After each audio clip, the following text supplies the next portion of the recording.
What's up, guys? Welcome to Stock Talk with Nico Kritikos. Today, we're going to do some stock analysis for CVS stock. The stock is down over 8% today because the news came out that Blue Shield California was going to be ditching CVS for Amazon and for Mark Cuban's drug company. The interesting thing is that CVS came out and said that the loss of this business has no significant impact on their longer-term outlook, and they're not changing their guidance at all.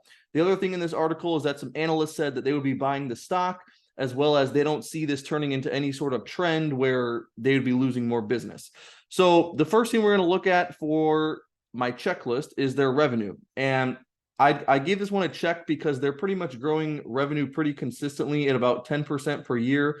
As you can see in this chart, for the longest time, going all the way back to the 90s, this company has grown revenue all the way up to $322 billion. So that will get a check.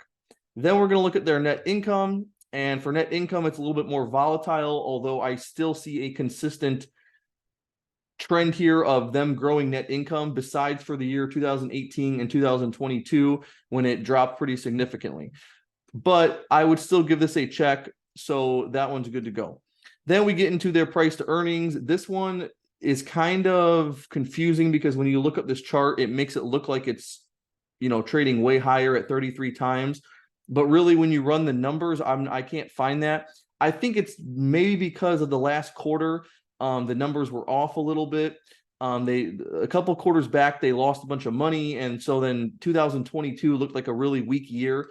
But when you run the numbers, it's trading at 7 times earnings, right? Because they said they're going to do about $8.60 of EPS, and the stock's only $66. So it really is trading at like 7 times earnings, which is super cheap. Then we're going to look. I don't really see this company being an innovative company in any way. I don't think if you're looking for an innovative company, this isn't the company to buy. So that's going to get a no. The market share is one of their strongest things here. I think that's one of their biggest moats, is that they have 25% market share. Next up being Walgreens with 15%. I owned Walgreens for a pretty long time, and I just kept losing more and more money. So eventually I cut my losses a couple months back.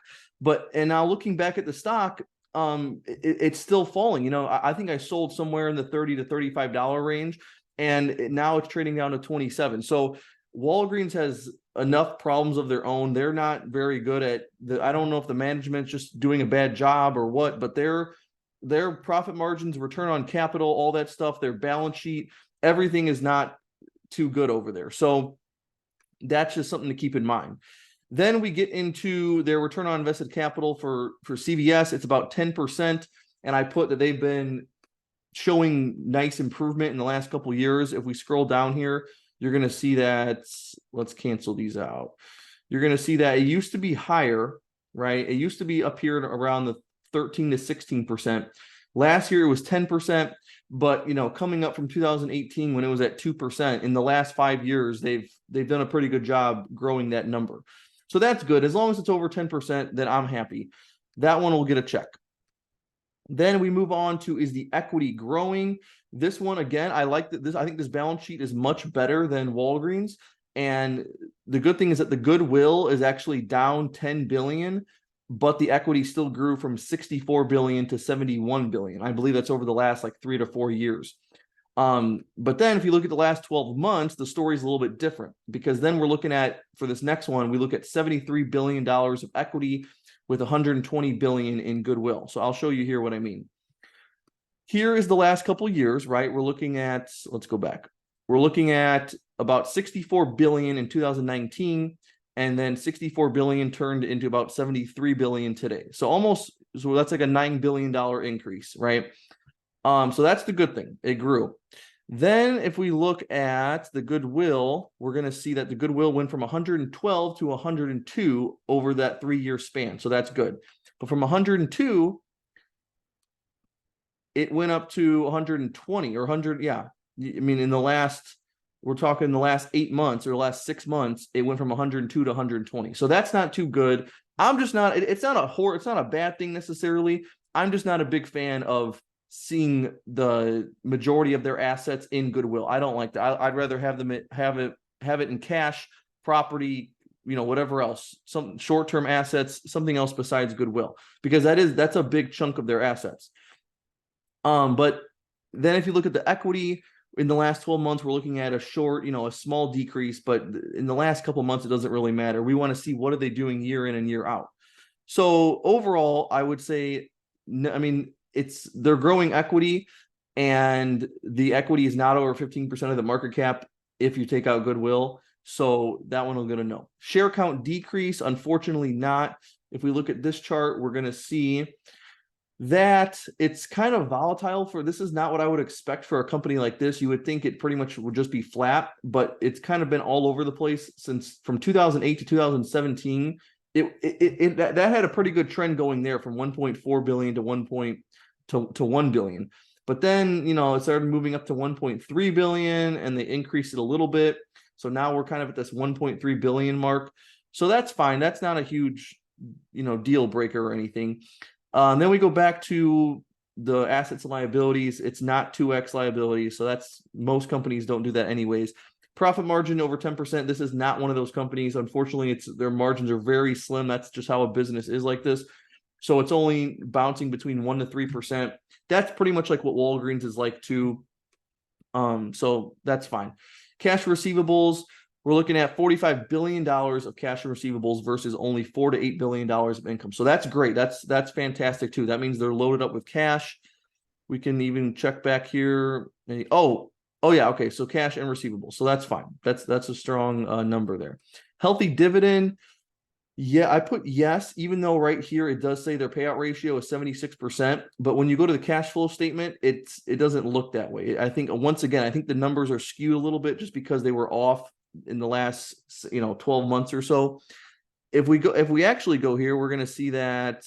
Let's see. No, not there. We're going to go to cash dividends paid, 2.9 billion. It used to be 2.6. They increased it to 2.9. And that's with $16 billion of operating cash flow. Then 5 comes out for investments. So we're down to, 10, right? And still 2.9, that's only 30. It's only 30% of that cash flow afterwards. So that's fine. I don't see it being 76%. I think that might be a one-time thing. That number doesn't seem right. It's definitely over 10 years old.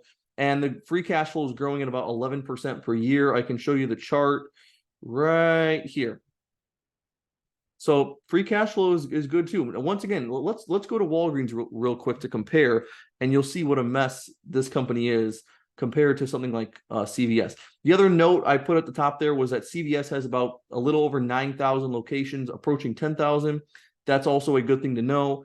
That helps with their 25% market share. But here's Walgreens, okay? So we're looking at return on capital of 6%, okay? A little bit less than CVS, not by a lot, but a little bit. And then we're looking at margins of about the same, 2 to 3%, okay? But then if we go to, let's see, free cash flow, the trend's kind of in the opposite direction, right? The trend has gone from 7 billion down to 2 billion. And same thing with the net income is not as good here either. They did do a good job of bringing this back to $4 billion, but it still doesn't have the same type of chart that CVS has. So that's the way I look at this. I owned Walgreens for a long time. I just wasn't happy with it. I think it's kind of a trap because you look at the metrics like, oh, a P ratio of 8 and a dividend yield of 6.5% is a lot. But then you buy the stock and you just realize that the stock has literally been going down every single week, every single month for the last 5 years. Like it used to be an $85 stock and now it's 27. And then you look at CVS and now CVS stock is back down. But I mean, there was a big long-term trend here of it going from $50 a share up to $100 a share. So I'm probably going to start buying some shares of CVS. I think this is a pretty comfortable position for me to start buying. I mean, worst case scenario, maybe it returns back to these spots of $55 a share or whatever. But even in that case, I'm not, I'll buy more shares at 55 and then I'll be happy. So I think that's my plan for now. Thank you for watching, and I will see you guys in the next video. If there's any other stocks you want me to do a video on, let me know. If you have any questions or anything, you can put that down below in the comments. So thank you for watching, and I will see you guys later on.